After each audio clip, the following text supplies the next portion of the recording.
welcome to our fireside chat here today with Emilia Ong. Hi, Emilia. Hi, Andy. Great to have you here. Thank you guys for coming along.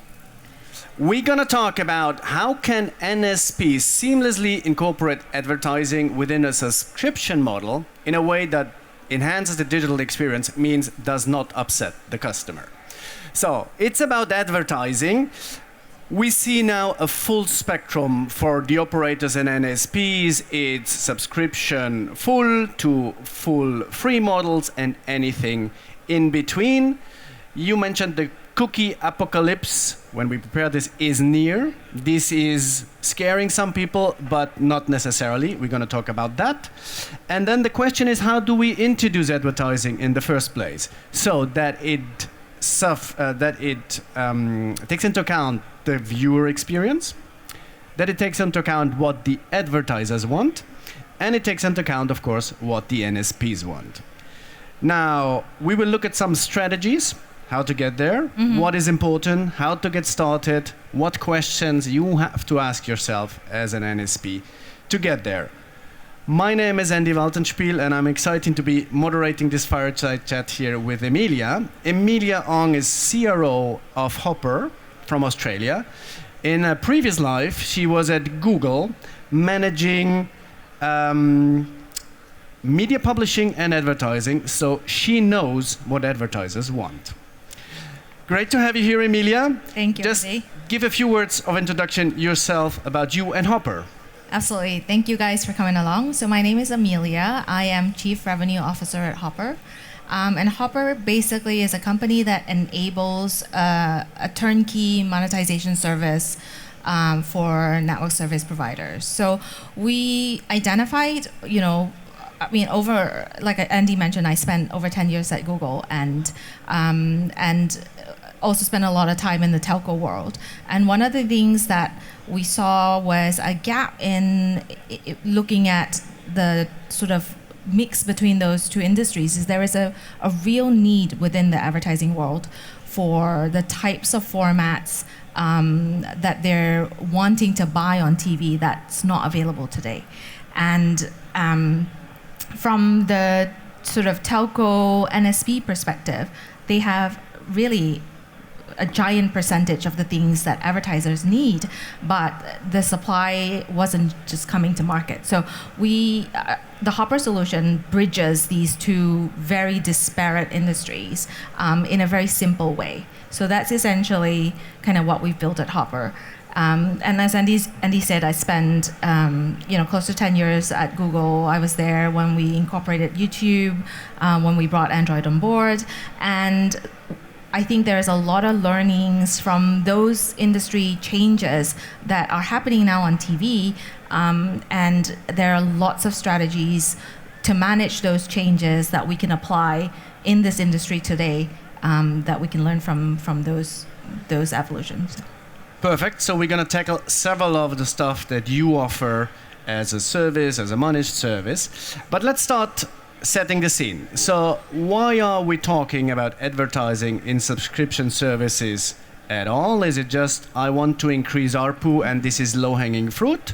Why specifically about subscription services? We saw all Netflix and others launching advertising-based tiers.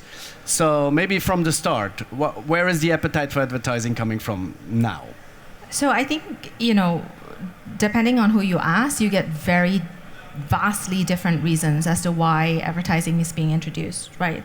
So Netflix versus Peacock versus Spotify versus Apple, they will have very, very different reasons to bring an advertising product to market.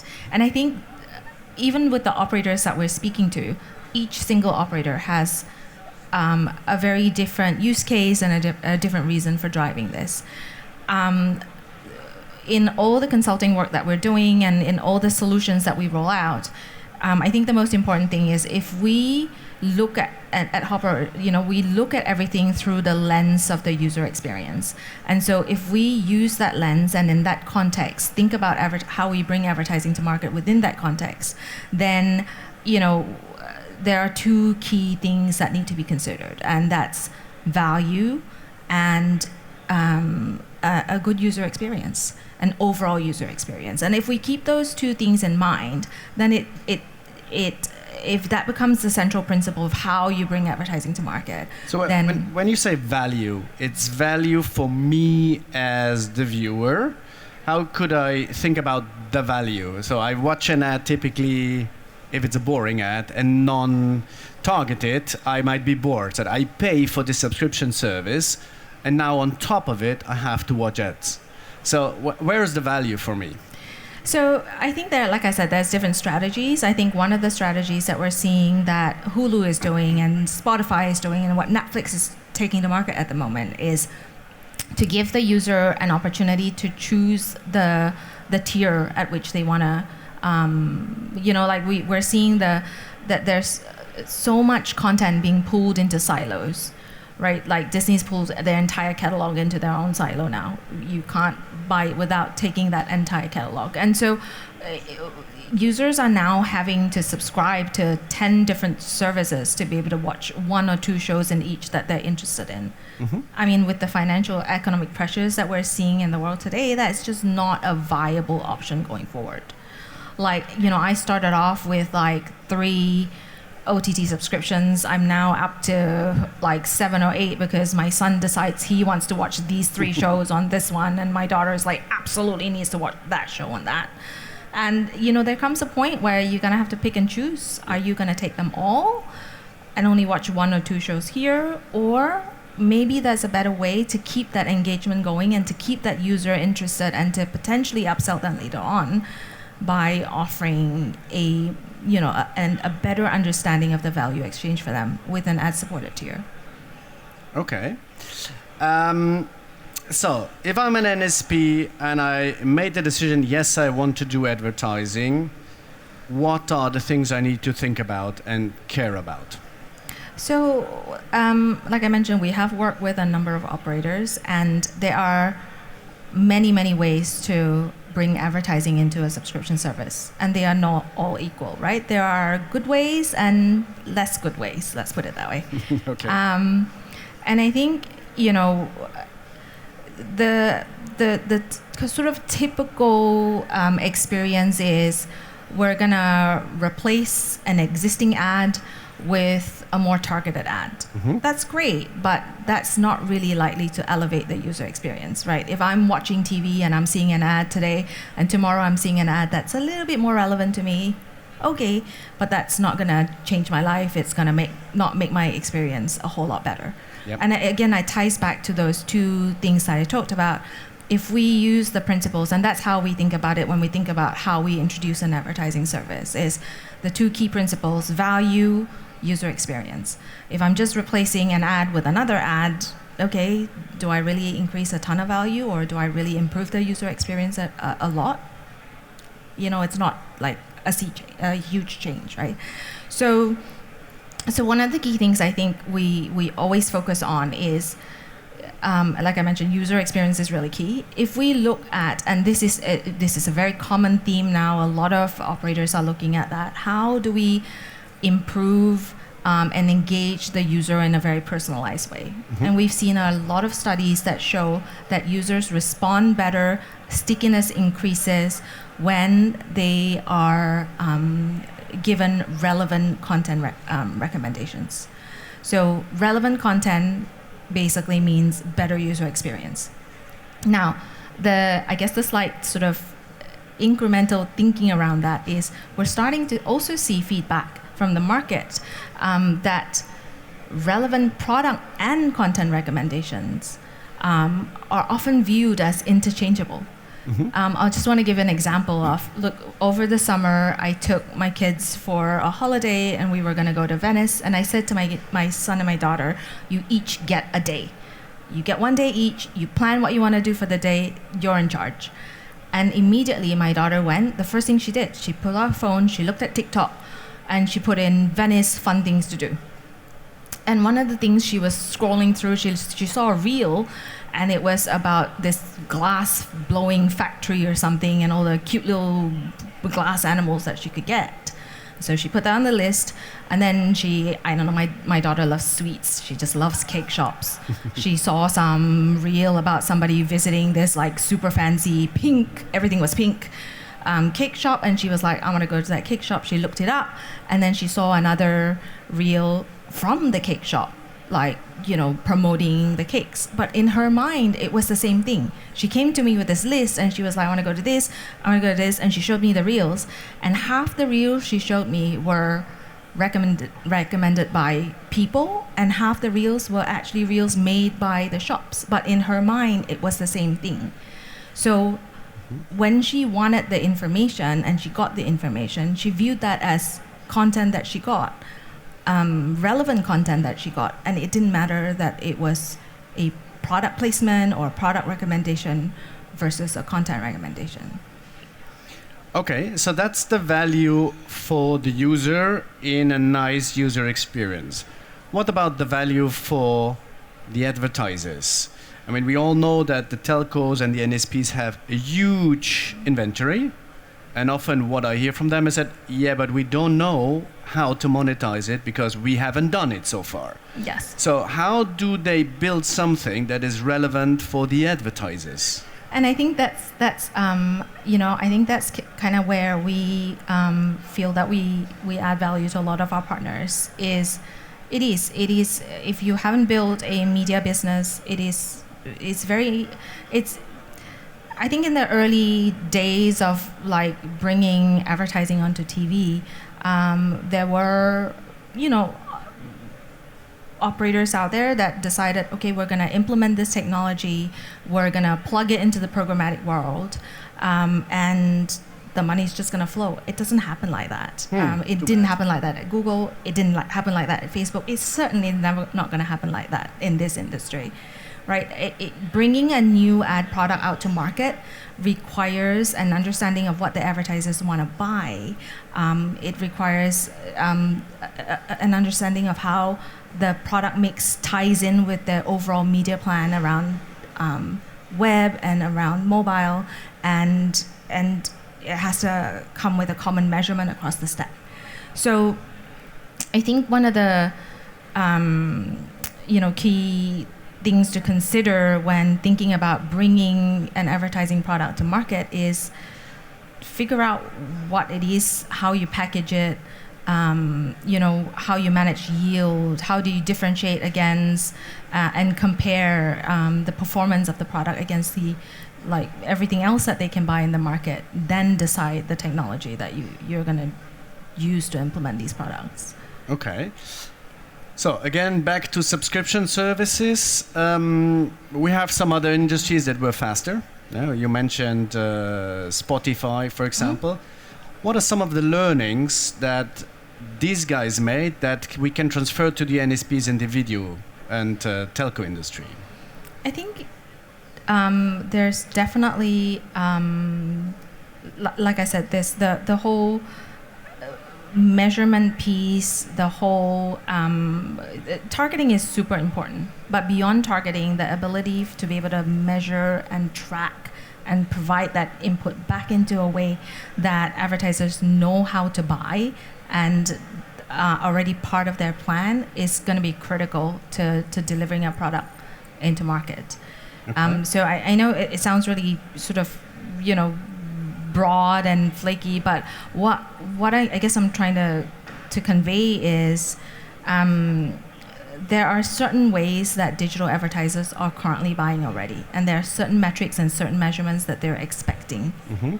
And the reason that a lot of the TV wallet and a lot of the money that was spent on linear TV advertising has moved to digital is because they're able to tick off a number of things that they need, from ROI to cross-media measurement. And in order for us to bring some of that money back into digital TV, we need to then be able to compare the product that we're bringing with the existing way that they're buying. Mm-hmm. So I know this is a bit controversial, but there's been a lot of discussion within the buy side of the industry of the packages that Netflix have put out to market recently. And and some of the feedback that I'm getting from the media planning partners that we work with are, okay, it's not the 20 million minimum committed spend, most people can probably get away, through it if they're a big agency, but it's the fact that there's very limited measurement, there's very little targeting, it's all kind of done within the walled garden. There's no way to compare how it's performing compared to everything else, and it is a challenge for the market to, yes, there might be some that say, okay, they have a big enough reach that we will do that. But the fact is that most brands and most agencies are looking at it going, what do I do? What do I do with this? And so, like I said, there are good ways and less good ways of packaging and managing yield and pricing and bringing the right products to market. So, maybe there's two or multiple ways to do it. If I'm an operator, does it mean I need to build an advertising team, hire the right guys who know how that works and build that? Or can I get this as a service? How does it work? I think there's no one size fit all. Mm-hmm. I think, the industry is so broad and so wide. I think there are operators out there that are triple play and telco, and this is an area where they're starting to invest in, and their core business is about, that customer relationship and about content and about, managing the user experience. And sort of, media and advertising is interesting from a revenue perspective, but maybe not the way they want to go in terms of building out an organization. And there are operators that we've worked with that already have a linear ad replacement, the 2 minute per hour replacement team. And they already know their advertisers, and they already have relationships with the brands. Mm-hmm. So I think there are different ways to be able to implement this. There are companies such as ourselves and others out there that can offer that turnkey service that helps with, a lot of the work we do is around helping operators and consulting with them on understanding how we create the inventory, how we manage yield, how do we ensure that we are putting the right product mix into the market. And I think one of the things that is really important to consider, and that often comes up in a lot of the conversations around subscription service and whether advertising will work with customers that are already paying a premium, is, how do we offer something that is valuable to the advertiser, generates revenue for the operator, and still offers a good experience to the user. I mean, that Yep. is a very critical part to this. So this triangle. This triangle, exactly. And so if we look at it from each of the stakeholders' perspective, what the advertiser wants is they want a product that offers them, the ability to track ROI, the ability to engage with potential customers in a one-to-one manner, right? Brands and marketers have been looking for that engagement model, and a lot of their campaigns are set up this way for the last 5-10 years. The whole one-to-many broad marketing campaigns are, they're still out there for big branding and big launches, but by and large, they're trying to have that engagement and communication and personalized experience with the user. And on the other hand, so that's why a lot of the money have shifted online, really. Mm-hmm. But there's still a very, very strong benefit on the big screen, the TV, and the trust and the relationship between the viewer and this trusted format. Mm-hmm. So for an advertiser to be able to tick off those boxes of engagement, personalization, and the trusted brand format, this is kind of like the holy grail. This is something that they really would love to have. And then from an operator perspective, making a product I think one of the things that we often discuss is you're not just competing against the broadcasters. I think there's often a lot of tension between the pay TV operator and the broadcaster when talking about advertising. I know we have a lot of those conversations in France where there's a conglomerate working together, and there's we were just talking to another operator in the Nordics, and again the same thing. We would like to offer advertising, but the broadcasters are saying we are not allowed to, and so there is that tension going on. But I think at the end of the day, there is actually a lot of value that pay TV operators can bring to broadcasters in terms of understanding the user and enabling a product that actually benefits the broadcaster in the long run. Okay. One of the key things you said is getting the data, making it measurable. Now, what about this cookie apocalypse? I mean, it sounds apocalyptic. Is it as bad, or has it been solved, or is it a bad thing? Is it a chance? How do you see it? It's a change. Often a change can seem like a really bad thing. So it is a very scary thing right now in the ad buying world, on the buy side, right? Because the sort of strategies that all media buyers have been using for the last 10, 15 years is now going to have to be rethought completely.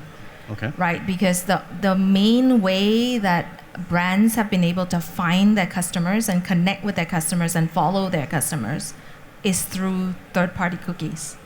Right? Third-party cookies came about because there was actually, they would always have preferred first-party data. So first-party meaning they know who their user is.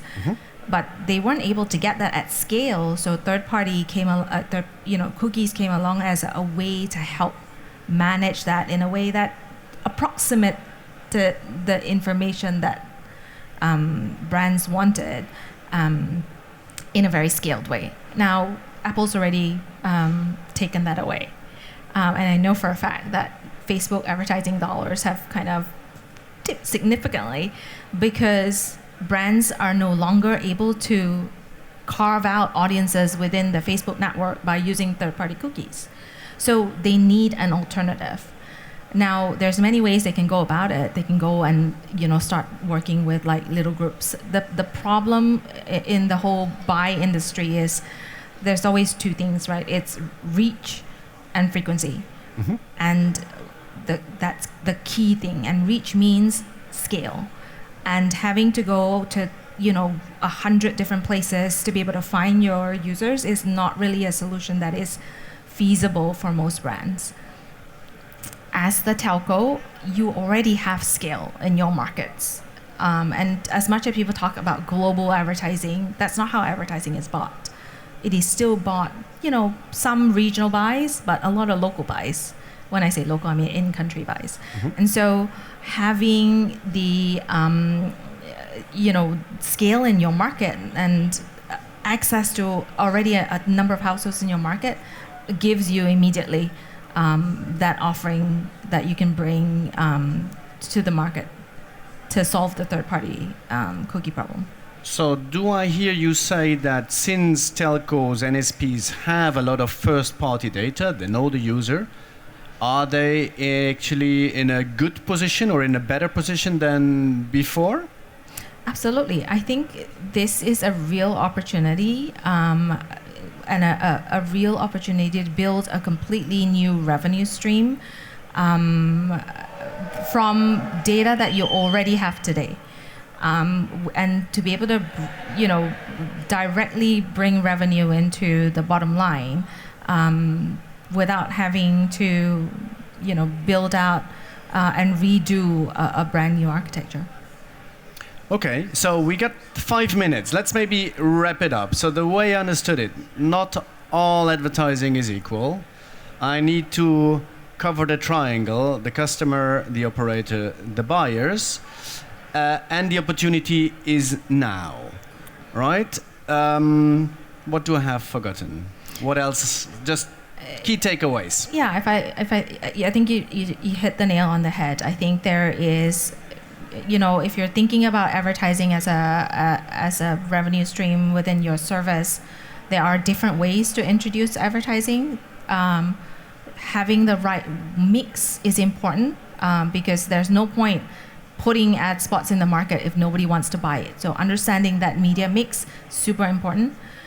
There is a huge opportunity for NSPs because you are now in the center of this, area that is really growing, and there's a lot of demand, and you are in a position to create that supply. So I think that the timing is now. And the third thing to consider, I think, is, if you're thinking of bringing something like this to market, what is it that you're bringing to market? How are you going to market it? What is the mix? Are you going to build out your own media division? Maybe yes, maybe later. How are you managing yield? How are you tracking against other ad formats? Are you tied into third-party measurements? So those are all really important things to bear in mind. And the best thing is, a lot of these problems have already been solved. With the transition to web, and a lot of it is really replicable in this market as the TV industry is going through this transition. And so, we can leverage a lot of the learnings from there. Perfect.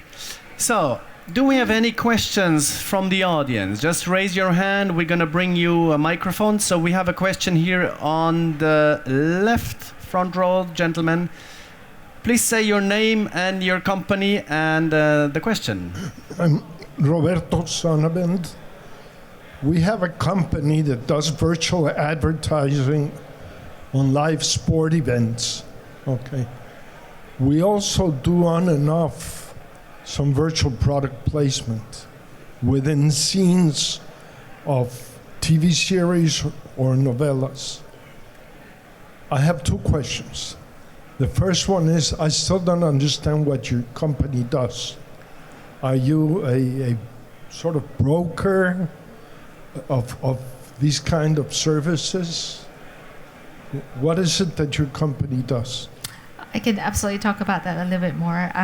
The reason I didn't talk too much about the company, because I wanted to talk about, how advertising could be used as a service. So what Hoppr does is we actually provide the technology for operators to be able to offer different types of advertising products, including interactive products, rich media advertising products, in a really seamless way. So we have very minimal integration, and we're able to launch a service within 2 to 3 weeks for an operator.